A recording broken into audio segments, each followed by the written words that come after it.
Hey, good morning to those of you out there on the West Coast. Good afternoon to those of you here on the East Coast with me. We're going to get started in just a second as I turn off some of these captions. We get rocking and rolling. I don't know where my name is. Can't have a presentation without a name. We're going to get started in just 1 second, but I wanted to sit there and just give a tip for success for those of you showing up early and on time. And one of my favorite ones comes from Stephen Covey, who wrote a book, The 7 Habits for Highly Effective People. And one of the habits that he wrote in there was begin with the end in mind. And the idea is as you're taking on any kind of task or effort, and I could align it right to today's training where I'm talking about HHS and how to look at spending and awards within the next 3 months. But begin with the end in mind means look at what you want. What's your goals? What are you trying to get accomplished there? When you know what that is, when you know what your destination is, then everything else can be planned out. I call it reverse engineering. As a project manager, I call it, project planning. But either way, you can't do any of that, reverse engineer or plan what you want to do or what you need to get done if you don't have the end in mind, if you're not really locking down on where you're trying to go as a government contractor, especially for today's training related to HHS. So that was just a quick tip for success. If you're familiar with my trainings, I do slides. Today, I'm not doing slides. I'm going to be trying to go all into HHS and some of the tools. I want to show you what I do on a regular basis, a daily basis, right, for myself, customers, etc. And I just want to keep teaching how I do what I do. In today's training, we want to talk about HHS and end of the year spending. The reality is the government is going to be spending money at the end of the year, and we'll look at some of the historical data to just get an understanding of that. But you want to have a piece of that. You want to be able to figure out how can you get in there. And so today I want to teach you a couple of things related to just being able to pursue end of the year spending. I will caveat this by saying, if you don't have a lot of experience in business and or in government business, federal government business, then you really should be doubling down on subcontracting. You can still follow what I'm teaching you, but I would recommend you go find a teaming partner and say, hey, I'm doing this kind of activity. Can I team up with you where you prime it and I sub it? That way you can piggyback on their experience and trust the government has in them while you build up your own past performance. So what I'm going to teach you are the right skills, but depending on how much experience you have is dependent on whether you're realistically going to get a prime contract. If you don't know who I am, my name is Neil McDonnell. I want to welcome you to my federal sales training where I provide tips for success in the federal market. I spent 20 years in the federal market as a small business owner. And since 2018, I've been teaching people like you that government contracting is not a secret. It's just a process. When you follow a process A to Z, you're going to have repeatable, predictable results. And that's what we want for you. That's what I'm going to be showing you today. Repeatable, predictable results for getting into HHS and understanding how to pursue some of that money. Really quick, if you haven't done so already, make sure you sign up for our LinkedIn newsletter. It's the largest government contracting newsletter on LinkedIn because we keep providing a lot of good value. It's called Government Contracting Success. Maybe somebody will put something into the chat with a link. The other thing is, thank you for registering for training. We had a lot of people register for training. And when you register for training, it's a simple thank you to us, but also LinkedIn then pushes the word out to other people. This is social selling. This is networking. When you register for this training, you are then able to see anybody else who's registered for training and click to connect with them. And you can bypass any kind of limits LinkedIn has because they figure if everybody is coming to the training, you and the other people must have something in common and they want to put you together. If you both value my training, then you must value government contracting or getting into HHS. And so it probably makes sense for you to connect with the other people. So if you're on YouTube or if you haven't registered and you're on LinkedIn, make sure you register for the next trainings. We have 3 more trainings this week. Also, if you're on YouTube, come on over, connect with me on LinkedIn. This is where we can all network with each other. It's where we can make introductions. YouTube is great, but there's not really a lot of collaboration or networking that can be done over there. When you connect with me, just send me a simple little note. Saw your training, love to connect. That way I put it in perspective that that's what you're doing. Okay, so let me get rocking and rolling here. And I'm going to share my screen for most of the day, or all of the day, I guess. But in today's training, I want to talk about HHS, right? So HHS is a huge department. It's one of the largest spends within the federal market. Department of Veterans Affairs, obviously Department of DoD has many or three big spenders over there, but HHS is one of the top ones, right? And I'm not here to talk to you about HHS and the organization. You can learn a lot more about that. I have done a ton of training. I've done a lot of posts where it talks about how do you deep dive into HHS. But any organization like HHS that you want to get into, take the time to read basic material that they make available about, for example, their family of agencies, CDC, HHS, or NIH, et cetera. You can come in here and also learn about who the people are, see what's going on, look at their budget, strategic plans. I share this stuff all the time. These are great pieces of information that you can get from HHS in really an hour or two spend of researching and understanding them. So take the time to do that. But the part I wanted to talk about on HHS's site, and the first thing I'll talk about is if you really want to increase your chances of winning more business with HHS, then you got to start with being visible to HHS. I'm going to talk in a minute about HHS, or about how to be very visible to all buyers, but HHS has its own small business customer center, or customer experience, I think they call it, right? And in here is they've got a lot of stuff in here. You can register, you can learn about what events are coming up. But the part I wanted you to pay attention to is down here, they've got a small business directory. And so inside of this small business directory, this is where HHS buyers from CDC, NIH, ASPR, et cetera, when they're looking for sellers like you, before they go to DSBS, they come in here to their own tool. And so you want to make sure that you're in this tool and you're registered. And just to give you a quick example, if I type in woman-owned small business as the search, right, you can see women-owned small businesses that come up. This is where they might look. And inside of here, there are 3,000, I don't know if you see down here, 3,381 firms, right? Sounds like a lot. And keep in mind, they can also search on keywords and some other stuff. We'll get back to that in a minute.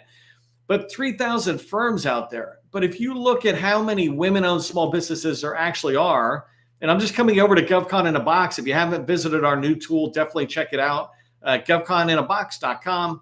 But I'm just going to go to Find Teammates here, because in here I can filter down on all 350,000 small businesses in DSBS and it's SAM that are active.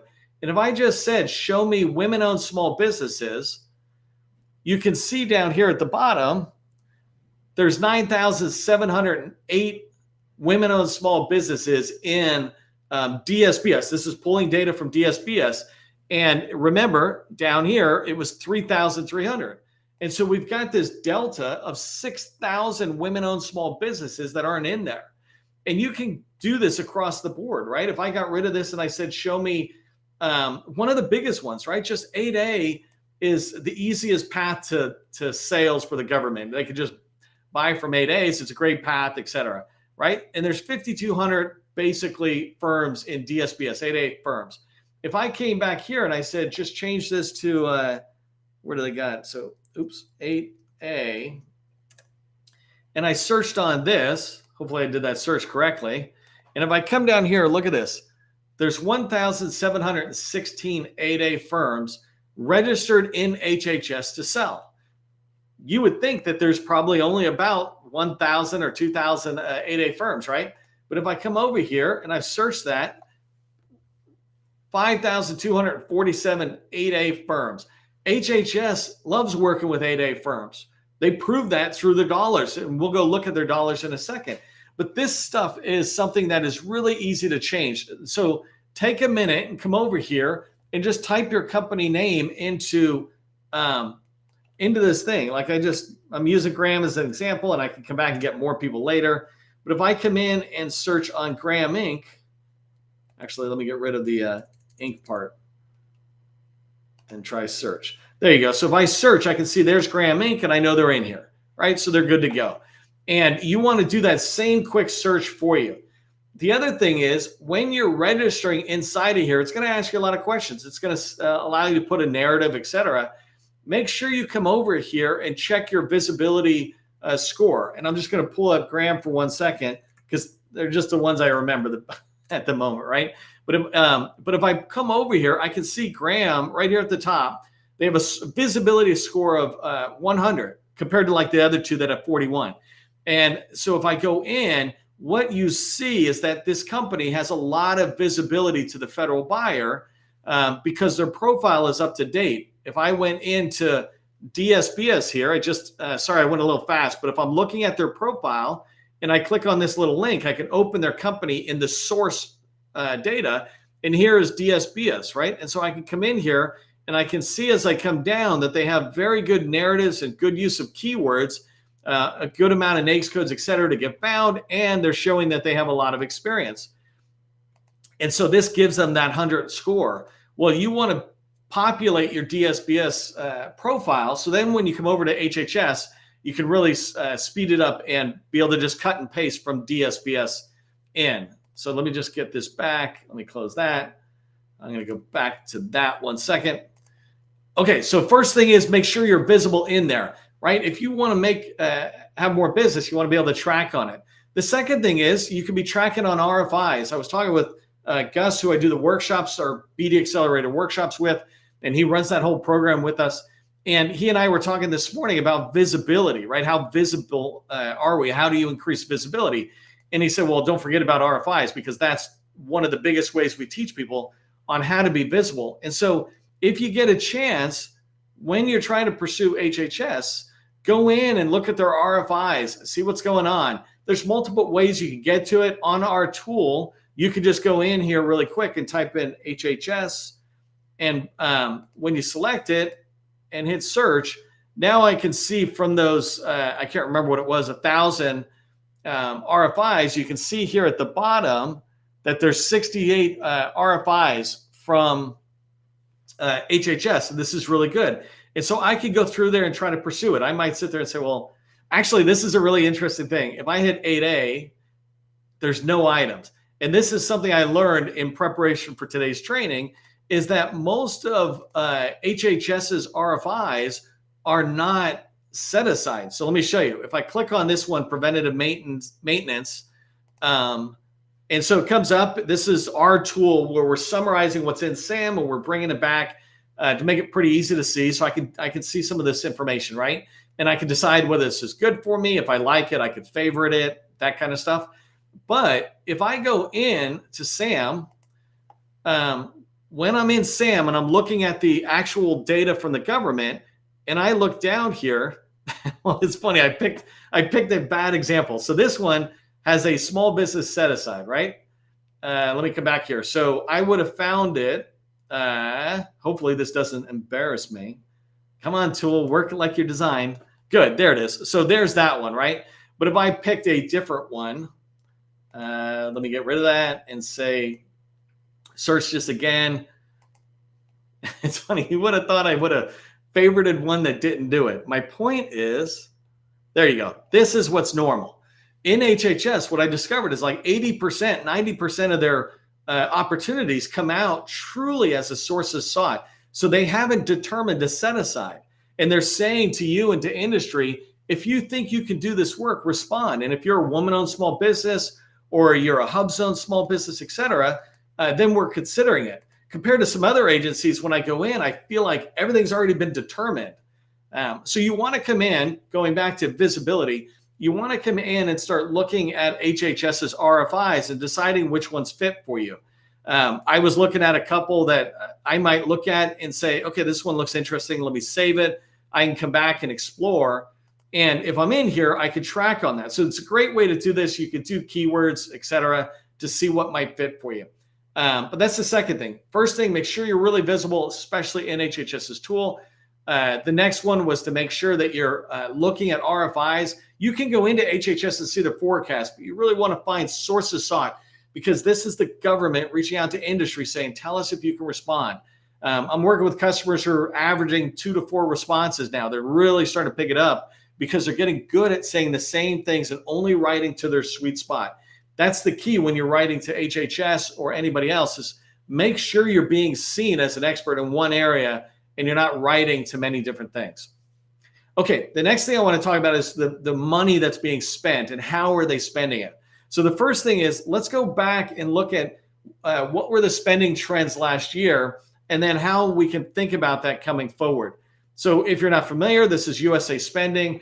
I'm walking through. I don't have any of this staged because I want you to see, like if I hit a wall and I back up and I go the other way, I want you to see that as well. So it's a lot more authentic search rather than perfect search. Okay, so I'm just going to go in here and say search. And the first thing I'm going to do right now is just say FY 2023. And in here, I'm going to choose an agency. So HHS. So there's the department.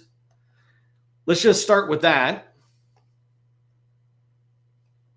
So this is DSBS results. If you want, you can see geographically how that money is spent. That's less important to me. But if you start, actually, just so you know, just really quick, this is place of performance, meaning where is the work being performed? For me, look at this $150 billion as the bottom. And right here, Minnesota. Like I never for life of me would have guessed Minnesota would be like one of the top ones. California and Minnesota are the two tops, right? And then down here, Georgia, where CDC is at, that's not as high. So these are interesting ways to look at it. But that's place of performance. You can also click on it and see where the recipients are. And if you want, this is a really interesting thing to watch, right? If you click on that, watch how the map, okay, the map didn't magically change. In fact, it looked like it's the exact same map, which seems odd to me. The idea is you can see, though, where that spending is happening. All right, let's move down to where I really want to go, though. So the place you can start looking at the data from 2023 is you can see by sub-agency. So HHS is the department. If you come in here, you're looking at a lot of spending on the different agencies. And one of the things I noticed right away, this just experience, is that CMS is too big. And I know why it's too big. It's in the trillions. And that's because I forgot to do one thing, which is change the award type right here to only showing me contracts, right? And if I do that and I submit the search, now it's going to be a whole different world. I mean, look at the way the map is. Now, Virginia, it makes sense. Virginia, Maryland, DC, that's where HHS basically is. I can see that's where the recipients are. Place of performance is that similar kind of trend. Okay, so if we come down, though, now it looks a lot more realistic. If I scroll this out. So Office of Secretary of Preparedness, I think that's ASPR, right? That's one that one of my customers just responded to. But you can see this spend and you can see the spending trend that happens. The part I'll come back to this in 1 second, but the part I really want you to track is right here, right? The next 2 months are going to have what's that, $10, $15 billion spend, basically. You know, if you include July, right, we're guaranteed $15, $16 billion was what the spend was last year, and it's what you might be able to expect going into this year. For the most part, budgets stay pretty similar. So that's an interesting thing for us to pay attention to, but clearly there's a lot. What are they spending the money on? And so let me come in here for a second and switch down to, you can look at the NES codes. And now we start getting deeper into how are they spending the money? What are they spending it on? So here, let me just change this a little bit. So when you look at the NES code, right, there's, like for me, my business pretty much has always been professional services, IT. I go, that first NES code, that's not me. Research, development, and biotechnology. I don't know what that is, but that's NIH and all those fancy things that they do in those agencies. Great stuff. But I do fall into the second one, and I'm looking at, $3 billion spend last year. And so you can do the same thing. I can look in here and see the second one's a good one for me. The third one, 541611 for administrative support services. That's $2 billion last year. So I can look in here and begin to see it. And you can keep going and watch the spend coming down. But let me just use an example of 541611 as we look at this and go, well, what was the spending by month for that one NES code of $2 billion, right? And so let me just come down here to the NES code, zooming it in a little bit. If I come into the NES code here, 541611, and I choose that, and I refresh the search. So if I refresh the search and I come back down, I'm going to do the same thing, but you can see the spend is really still pretty heavy at the other end. 600 million, we're up to over $1 billion. So about $1.2 billion is what they spent in the last 2.5 months, right? Because we're halfway through July. And that's something I can predict going forward, but that's 541611. And it's pretty far out there. So you got to track on what's in there. But by doing this, I can really start understanding, what contracts were awarded or what amount of contracts were awarded. And you can do the same thing. I'm just a fan of NES codes, but you could go in and do the same thing by saying, show me PSC codes. And so if I click on this, I'm able to start looking at the PSC codes. And this makes sense because it's administrative support services. But one thing this does show you is as you're selecting your PSC codes, you can begin to figure out, are there ones that maybe you're not tracking on and not missing? But this is really good for me because I can look in and go, well, some of these are not me. This professional engineering, let's say that's not me, or logistics support, right? But communication, that was 25 million. They're not spending a lot. And so you want to do this same thing, beginning to look in there and say, well, what areas can you support on? And so if I just begin to look at HHS's spending patterns, I can see how they spent last year and what they're heading towards in this year. So let me back up and reset some of my search here. Contracts, HHS. Let me get rid of the NES code for 1 second. So we'll get rid of that guy. Didn't get rid of it. Got rid of it. Okay, one other thing I wanted to show you here when I'm looking at a lot of the data, and I'll come down to that bottom one in a second, is I was looking at NES codes here. I was looking at agencies and PSCs, but you can also look at recipients. Remember at the beginning, I said these tips are for people who've got traction and who can win prime contracts. We call you procurement ready because you can win a prime contract. That usually means you've got experience in the federal space or certainly a lot of good commercial. But if you don't and you need to team up or you want to team up, you can come in here and look at the same data, but now I'm looking at recipients and I can begin to see who's winning the most, right? This is an important thing for me to be able to track and understand who's out there. So right now I'm looking at the recipients by, and let me just put it this way, I'm looking at recipients by total dollar. And so it's pulling in all these larges, right? I have a lot of people out there. But if I want to team up with a small, all I have to do is come down here to recipient type. So I'm on the filters on the left-hand side. And if I come in here and I say, basically what I'm looking for is recipients who are small businesses. Now, instead of Booz Allen and all these other people, let me zoom out and then come down. Now, instead of Booz Allen, Leidos, et cetera, I'll start seeing small businesses. And let me zoom in. And now these dollar amounts start seeming more reasonable, right? But these are larger companies, right? SoftRams is a great company out there. It's super nice leadership, right? If you're very small, maybe not reach out to them, but I can keep coming down and saying, well, let me keep coming down. I'm going to click through next 10. I'm trying to get to a lower amount here to show you. Like I might start looking at these companies that are doing 30 million, right? And if I start coming through here, and look at GovSmart's another great one. If you do product sales, they're experts at that. But I can start looking at these companies. If I'm trying to get into HHS, if I see an opportunity I want to pursue and I need to maybe find a prime, and or if I'm looking to build up a team because I'm priming and I'm looking for people who can bring that HHS past performance, by using USA spending and looking at the data, I can look at the recipients in here. And, and again, you can go back and keep filtering that any way you want. If you haven't looked at this, make sure you come in and really begin to expand on these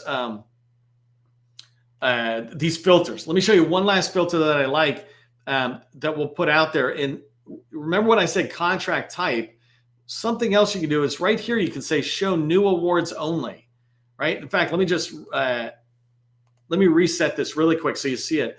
New awards is people who won a contract. It was a brand new award last year. Every year we look at this and say, 600-700 billion is being spent. But that's not all new contract awards, right? If you look at the data and you begin to understand this, you understand that there's people who've had contracts for 4 years and they're just exercising the option here. And then there's people who won brand new contracts. So at the bottom, I can say show new awards only. And in here, what I'm looking for is people who are still winning new awards in HHS. So I'm going to click that. I still want to only find small businesses. So small businesses. And then the last thing I want is contracts as the award type. I'm not looking for grants or any of that kind of activity. That's when it goes up into the trillions. So if I search this now and I go away from this, map, right? And I start coming down. First off, if I'm looking for new awards by an agency, I want to click on sub-agency. I can see in here who's really tracking on it, right? And you start seeing this pattern of, why should I be knocking on, some of these people's doors who are awarding barely anything the entire last year, right? 35 million the whole year. Sometimes we go in and we think, we can go in there, but it's so much better to be tracking on bigger agencies initially so that you, especially as you're building up that past performance in HHS, because there's a lot more opportunities coming out of these organizations. If I filter it down, even more relevant to what's today, let me come back up here, sorry, really quick. And I say custom date range. And here I'm going to say 7/1/2023. I'm doing my right here to 9/30/2023. Hopefully I did that right. And this filter works for me. So if I come in here, now I can see what kind of spending is happening. By the way, that filter, just so you see it, I'm only looking in the last quarter. I just want to see who's winning in that last, or who's awarding in that last quarter. And you really begin to see that jump up, right? These three are sitting at the top. And what I was really trying to look for in this search is I wanted to see who's picking up a ton of new awards. And when you start looking here, you can start seeing the companies that are worthwhile maybe pursuing as a subcontractor and or who can really help you win on a team level. So let me zoom back out for a second because our time's up. I just want to remind you of the three things you really want to be tracking on, right? Get into HHS, understand who they are, and then inside of there, make sure you register in their supplier portal. I had talked about the supplier portal, and let me just stop sharing here for a second. I talked about supplier portal. Make sure you get in there, register in HHS's supplier portal. It literally takes 5 minutes. But before you do, make sure your DSBS profile is good to go. And I showed you how you can get your visibility score. So get your DSBS good to go, get into HHS, and then get a basic understanding of where they're at and how they're spending. And then the last thing is maximize the RFIs. Everybody's got a little different opinions about RFIs. But the reality is when you write an RFI to your core competency, right, what you're good at and what you're experienced at, when you write an RFI response back to HHS and to the government, they understand and they know who you are. I do this all the time with customers where they're writing the responses back and they are getting at least dialogue with the customer. That's what you want. Some RFIs, some sources saw it, you write them and you never hear again. That's fine. But if you constantly stick to your sweet spot, you really reduce the amount of time it takes to write those responses, but you increase the chances of really getting some traction out there. So, okay, I'm going to wrap up. Just keep those in mind. Remember to go check out GovCon in a Box. It's a new tool set we have out there. Right now, everything in there is free, and I'd love for you to use it and figure out how to increase your visibility with all federal buyers. And as you go through the week, just remember, government contracting, it's not a secret. It's just a process. I will see you in the next training.